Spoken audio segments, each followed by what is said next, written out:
गए हैं Quranic park, miracle caves हैं और ग्लास हाउस है जी। हम केव की एंट्रेंस हमने ली है ढूंढ।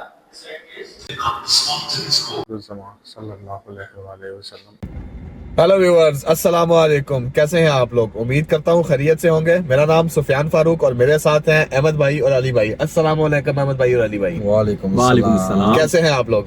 अल्हम्दुलिल्लाह। आप ठीक ठाक हो? अल्हम्दुलिल्लाह जनाब। आज हम आपको लेके जा रहे हैं कुरानिक पार्क, मैं, अहमद और अली भाई। ठीक है गाइस, चलिए जनाब चलते हैं और आपको दिखाते हैं कुरानिक पार्क। जी तो व्यूअर्स, हम पहुंच गए हैं कुरानिक पार्क के सामने और ये आप सामने हमारा जो है कुरानिक पार्क का वो गेट देख रहे होंगे। अहमद भाई वहाँ दिखाइएगा, देखिए वो आपको सामने जो है ना वो लिखा हुआ भी नज़र आ रहा होगा कुरानिक पार्क। और हम ये पहुंच गए हैं जी। तो व्यूअर्स, ये हम कुरानिक पार्क के अंदर अब एंटर हो रहे हैं। ये देखें माशाल्लाह से बहुत प्यारी है, बहुत प्यारा व्यू है। ये एंट्रेंस का गेट है माशाल्लाह। इसके ऊपर वो आर्ट देखें जो बना हुआ है माशाल्लाह। तो ये जनाब हम पार्क के अंदर एंटर हो गए हैं जनाब। हम यहाँ पे इसके अंदर पहुँच गए हैं। माशाल्लाह से तिलावत हो रही है। और ये देखें, ये जनाब हमने जहाँ जाना था वहाँ के निशान लगे हुए हैं। मिरेकल केव्स हैं और ग्लास हाउस हैं। तो पहले हम जा रहे हैं मिरेकल केव्स की साइड पे। लें जी व्यूवर्स, हम पहुंच गए हैं ये कुरानिक पार्क की केव के अंदर। ये केव है कुरानिक पार्क के अंदर।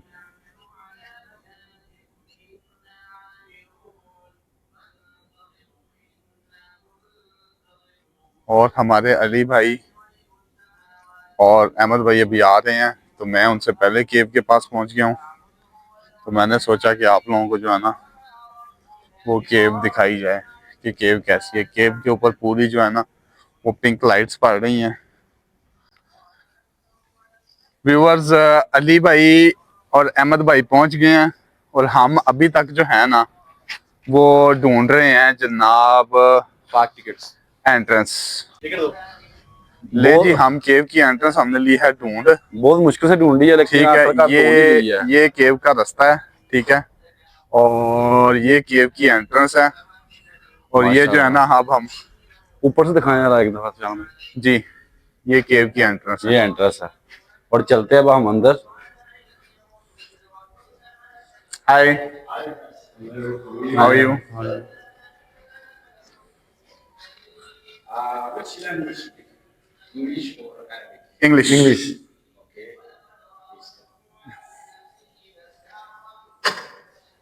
Sorry. Okay okay okay, no problem sir, it's open. नहीं जी, भाई ने हमें पूछा है कि लैंग्वेज कौन सी, और हमने उन्हें बताया है कि English language.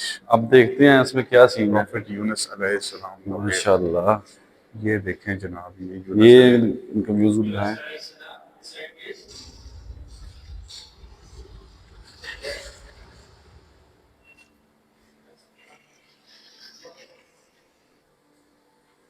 In one of the cities of Mosul in Iraq, there lived the people of Nineveh, who worshipped idols and associated partners with God.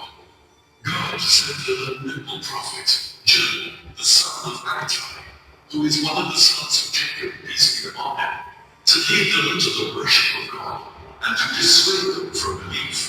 Jonah, peace be upon him, advised his people to take up the path of goodness and promised them mercy and forgiveness if they believed and if they became pious. He warned them of the punishment and torture of Allah if they insisted on their disbelief and arrogance, yet they did not respond to his call and remained in their disbelief and stubbornness. They were too proud to accept the call of their prophet. Jonah, peace be upon him, thought that God would not restrain him. He thought that God's land was wide and that he would find another place where people were more accepting of his call and less stubborn than his people. Yet his people turned to believe in the truthfulness of the message of their prophet Jonah after they were punished by Allah Almighty after the departure of Jonah. Hence they repented, declared their belief and asked Allah Almighty to remove the punishment. Thence Allah removed the punishment, accepted their repentance, and he endowed them with faith. prophet of God, Jonah, peace be upon him, headed to the beach, and there he found a ship about to sail. He asked his people to take him. They agreed, and welcomed him for the signs of goodness that they saw in him. When the ship sailed and became in the middle of the sea, the sky was darkened, and the waves raged. The ship swayed and was heavy with its load and passengers, so that it almost drowned. The passengers became distressed, and they agreed to cast the works on their names, and whoever his name came out would be thrown into the sea to relieve the ship from its load and to save its people. When the people voted, the name of Jonah came out. The passengers refused the order, and they did the lottery again. Each time Jonah's name came out, the lottery took place 3 times. They decided to throw Jonah in the sea. Jonah, peace be upon him, realized that he was mistaken to leave his people in anger. Without obtaining the permission of his Lord, he threw himself into the raging sea, accepting the order of Allah Almighty. At that terrible moment, God ordered a great whale on the seabed to swallow Jonah without breaking a bone or injuring him, and take him down to the depths of the sea. The whale complied with the order of its Lord, and it opened its big mouth to swallow Jonah, peace be upon him, in one go, taking him to the bottom of the sea as ordered. Jonah, peace be upon him, thought that he was to die, but he found himself alive, unable to see, surrounded by heavy darkness. The darkness of the night, the darkness of the sea, and the darkness of the stomach of the whale. Thence his time-repeating verse in his heart, and a repentant soul. There is no God but thou. Glory to thee. I was indeed wrong.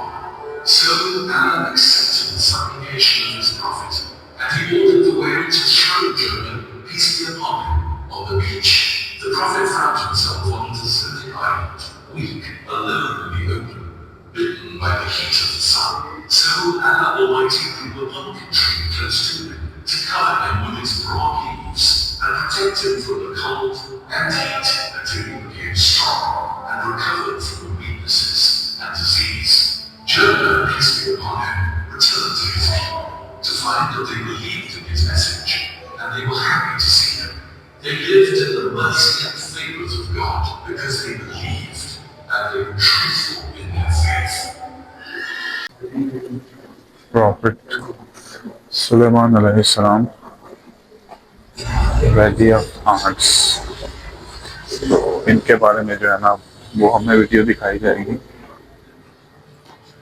Solomon, peace be upon him, inherited from his father David the throne and the knowledge, and he was granted prophethood by Allah. Allah graced him with great blessings and numerous miracles. He subjected winds, birds, and sheep to him, and he ate in what he had given kings and other powerful figures. He was taught the language of the birds and animals, so he was a thankful servant of Allah, and he used his blessings in reformation and construction. Solomon led his grand army, which included soldiers from jinn, humans, and birds. They all walking in organized successive lines, headed by the prophet of Allah, King Solomon, in the pompousness of his rule, in a great procession, the like of which people never saw. The great army moved in its power and magnitude, with the sound of the army's feet filling the horizon, until it approached a valley that had a lot of ants. The greatness of Allah Almighty was manifest there, as he supported his prophet with an extraordinary miracle. That is when he heard the voice of an ant amidst a great army, and the huge noise coming from the movement of that formidable army. Solomon, peace be upon him, heard ants addressing the ants, calling on them, saying, "O ants, hide into your abodes," so that the feet of Solomon's army would not unintentionally and obliviously crush him. She instructed them to go into their houses and take refuge from the army of Solomon, so that they would not be crushed. That is that the bodies of ants are breakable like glass. She found an excuse for that great army, as they could have never sensed their presence due to their small size and invisibility amidst the movement of an army like the army of Solomon. An incredibly tiny ants took the initiative to advise its fellows and warn them of their approaching danger, armed with the spirit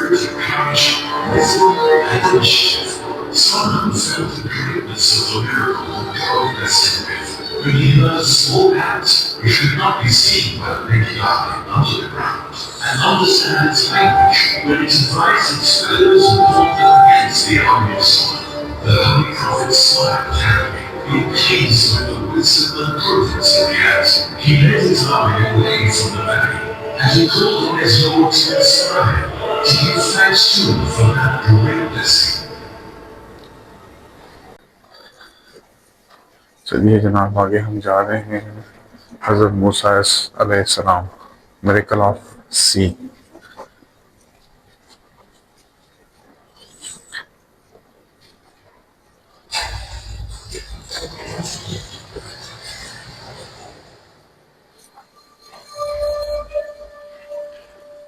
The conflict between truth and falsehood aggravated, and the Pharaoh escalated his tyranny and disbelief. Despite the signs and miracles that Allah endowed Moses with, he continued in his pride and stubbornness. Then came the stage of the psychological preparation for the people of Israel to remain steadfast before that cruel ordeal. Allah inspired his prophets Moses and his brother Aaron to turn their houses into places of worship and to establish prayers while having confidence that victory was approaching and that they would defeat their enemy, the Pharaoh. Moses asked his Lord to destroy their fortune and to harden their hearts so that they would become useless, unresponsive to advice, which would earn them the worst and severest punishment. The doors of heaven opened to the prayers of Moses, peace be upon him, and his brother Aaron. God responded to the prayer of his prophet, and the permission came to Moses and his people to leave Egypt at night and to cross the sea with them to the land of Palestine. The Israelites asked the Pharaoh to go out for one of their feasts, and he allowed them to do so. Their wives borrowed from their neighbors' jewelry and gold to adorn themselves in their feast. When night came and darkness set in, it was the time of salvation and departure from the land of hardship and pain. Moses and his people set out at night,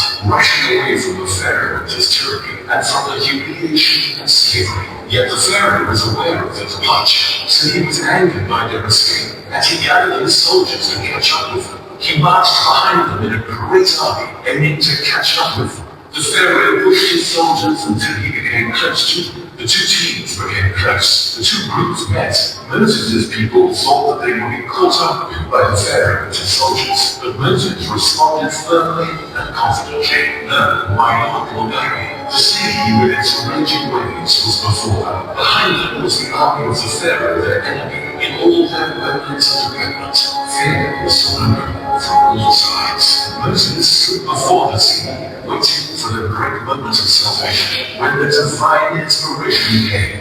"Hit the sea with your stick." Moses struck it, and the sea was split by the power of God, the Lord of the worlds, and each division became like a great shining mountain. Moses and his people walked on dry land, unafraid that the Pharaoh would catch up with them. They passed him and his soldiers and were close to salvation. When the last person crossed, Moses wanted to hit the sea with his stick to return to the way it was. Then Allah ordered him to leave the sea as it was. The Pharaoh was awed by that great sea. He was hesitant to venture in, but his pride and stubbornness made him fear to look calmly before his soldiers. So he waded into the sea, saying, "See how the sea ends for me, so as to catch my runaway slaves." The soldiers of the Pharaoh flocked in, following him. They were confident about the power of the Pharaoh. When they were in the middle, Allah ordered his prophet to hit the sea with his stick. As a result, the sea covered them and the waves crashed and pushed them. They all drowned while looking at their king, the Pharaoh, screaming between the waves. After being sure that he was destined to be drowned and tortured, saying, "I believe that there was no God but that whom the people of Israel believed in, and I am one of the Muslims." However, he drowned, and his beliefs did not help him at that time, after he was surrounded by demise. The Pharaoh and his soldiers drowned, and they were swallowed by the sea. Allah Almighty saved the body of the Pharaoh to make an example of him to all the tyrants and pharaohs after him, so that they would not be oppressive and proud, yet many people are unaware of and oblivious to the signs of their Lord. The story of Moses will remain a testament to the fact that security and safety are of God, and that fear descends by God upon those who are far from the truth. Moses was thrown into the sea, and that was how he was saved. On the other hand, the Pharaoh went into the sea, That was the reason of his demise and death. He who boasted before his people, saying, his rivers run beneath me. Do ye not see? So our Almighty made the water run above him. Hence, what he took pride in was the reason for his demise and death. Was the reason for his demise and death. लीजिए जनाब, अब हम जा रहे हैं profit Ibrahim की story की तरफ, reviving the birds.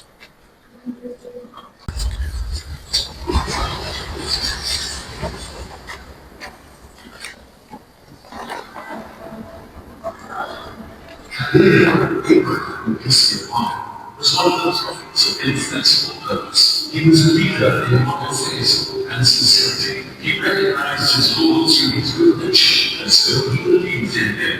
God had inspired him that he would resurrect the dead and bring them to the day of reckoning, to judge every soul based on its deeds. Thus he was eager to see that great day. So he witnessed one of the wonders of God's power and greatness. Abraham supplicated to his Lord in desire and passion. O Lord, show me how you revive the dead. Show me how you revive the dead after they die and turn into dust. Allah Almighty, who knew the heart of his prophet and friend, said to him, didn't you believe? After I guided you to lead through your instinct, which led you to the path of monotheism, Abraham, peace be upon him, replied with confidence and faith, yes, I believe, I am convinced that my souls and my heart needs more assurance. Allah Almighty wanted to reassure the heart of his prophet and show him how he resurrected the dead and restored the soul, so that life would return once more to the dead body. So Allah Almighty ordered him to take 4 of any types of birds that he wished, then slaughter and cook, disperse their parts over the mountains, and then call them by their names. When the Holy Prophet called them, he saw the power of Allah Almighty in the assembly of the tall birds together.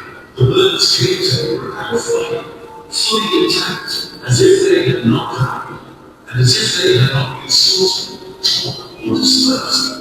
The Prophet of Allah, Abraham, peace be upon him, saw how the birds returned to him, and how Allah Almighty recreated them the way he created them the first time, by his power. Similarly, Allah Almighty will return the creation to life in the man who created them the first time. The heart of Abraham, peace be upon him, was reassured, and he saw the power of Allah Almighty by himself in the certainty of the believer.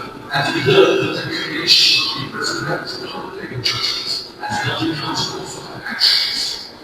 लीजिए जनाब, अब हम नबी आखिर ज़मान सल्लल्लाहु अलैहि वसल्लम उस तरफ जा रहे हैं और उनका मून स्प्लिट का जो वाक़या है उसके बारे में हम जो है ना वो देखेंगे।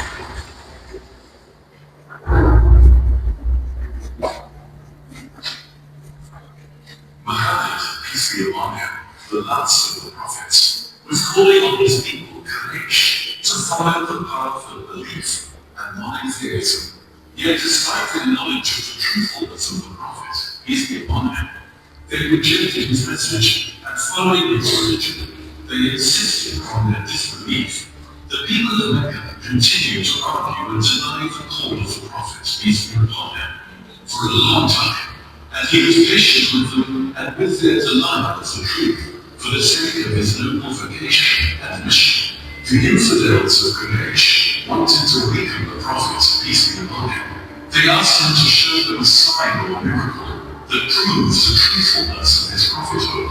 They said to him, O Muhammad, show us a miracle if you are a true prophet. The prophet, peace be upon him, said to them, would you believe if I did it? They answered, yes, thinking that the prophet, peace be upon him, would be unable to answer their request. The prophet, peace be upon him, asked his Lord to answer his prayer and grant what they wish. Out of his desire for his people to believe and be guided, Allah Almighty gave them one of the most wondrous and visible miracles of the universe. The moon was split into 2 halves as it was full, and each half hidden behind a mountain. And the prophet, peace be upon him, called his people to witness that miracle and believe in him as they promised. Nevertheless, They insisted on their disbelief and evaded their promise. They rejected faith and accused him of witchcraft. They said, Muhammad charmed our eyes. What we have seen is pure magic. But if you have charmed us, you will not charm all the people. Let us see what the travelers say. The travelers came and declared that they had seen the splitting of the moon clear to every seeing eye, and that they were greatly scared. Yet most of the people of Quraysh remained in their disbelief and stubbornness, and said, Muhammad has charmed people. This is a permanent and continuous magic. Thus, the people of disbelief and stubbornness do not believe in any miracle, even if they saw it truly and certainly. जी तो viewers, रोशनी थोड़ी कम है और हम अभी निकले हैं जो profits की केव है वहाँ से, और हमने प्रॉफिट्स की स्टोरियाँ सुनी। माशाल्लाह से बड़ा ही मज़ा आया, बहुत ही अच्छा लगा और रियली रियली हम लोगों ने एंजॉय किया। अब हम वापस निकलेंगे क्योंकि टाइम हमारे पास कम है और 9 बजे पार्क बंद हो जाता है, तो बाकी हिस्सा हम आपको नहीं दिखा पाएंगे। तो कैसा लगा आज का वीलॉग बताइएगा हमें। दोबारा मुलाकात होगी किसी नए वीलॉग में, तब तक के लिए अल्लाह हाफिज़। अल्लाह हाफिज़।